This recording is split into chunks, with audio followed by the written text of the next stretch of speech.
સરકારી હોદ્દાની રૂએ અનેક સરકારી કાર્યક્રમોમાં જવાનું થતું હોય, પણ જ્યારે આવા કાર્યક્રમમાં હાજરી આપવાની થાય ત્યારે બહુ વિશેષ આનંદ આવે છે.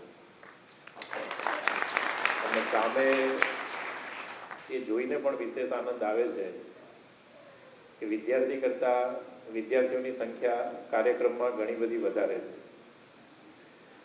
આજનો આ જે કાર્યક્રમ છે એ આપણા જીવનનું જે ઘડતર કરે છે, જીવનને જે દિશા આપે છે, એવા સૌ ગુરુજનોને વંદન કરવાનો છે, એમના આશીર્વાદ લેવાનો કાર્યક્રમ છે. આપણું જે